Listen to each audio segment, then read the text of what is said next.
મિત્રતામાં ગાળોનું શું મહત્વ છે એના ઉપર એક કવિતા લખી છે, દઉં છું કે કહેવાય તો ગાળ પણ ગાળીને દેવાય નહીં, અને દુશ્મનોને તો તોય માપમાં દઈ શકાય, દોસ્તોને માપીને દેવાય નહીં. અને વિડંબણા કેવી આ કે પારકા દઈ જાય તો સહેવાય નહીં. કોઈ અજાણ્યું માણસ તમને દઈ જાય તો સહન ના થાય, પારકા દઈ જાય તો સહેવાય નહીં, ને ભાઈબંધ જ્યાં સુધી ના દે ત્યાં સુધી રહેવાય નહીં. અમુક ભાઈબંધી એવી હોય કે જેમાં ભાઈબંધ ગાળ ના દે ને તો સમજી જવું કે રિસાયો છે, એને ખોટું લાગ્યું છે.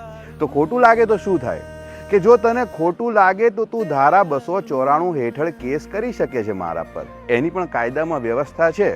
પણ હા, જેને લાગી આવે ને એને પછી ભાઈબંધ કહેવાય નહીં. તો પછી અહીં પ્રશ્ન એ છે કે ભાઈબંધ કહેવાય કોને? તો જેના ફોન પરિવારની સામે ઉપાડી જ ના શકાય, કેમ કે જ્યાં સુધી તમારા મા બાપ બહેનને યાદ ના કરી લે ત્યાં સુધી પાછું એનાથી રહેવાય નહીં. અને એટલે જ કહું છું કે દુનિયા બે ભાઈબંધ મળે તો એને રોકશો કે ટોકશો નહીં, કેમ કે ગાળો વગર તો ભાઈબંધીથી શ્વાસ જ લેવાય નહીં. અને અંગ્રેજીમાં મેં ગાળો સાંભળી, બહુ ક્યુટ લાગે છે, પણ જ્યાં સુધી કાનમાંથી લોહી ના કાઢે ને ગુજરાતીમાં દેવાય નહીં ત્યાં સુધી એને ગાળ કહેવાય નહીં. તો તમારા ગ્રુપમાં તમારા ગાળો આપતા મિત્રો જોડે જો આને તમે શેર નહીં કરો તો પછી આપણી ભાઈબંધી ઉપર લાગી આવશે હો દોસ્ત.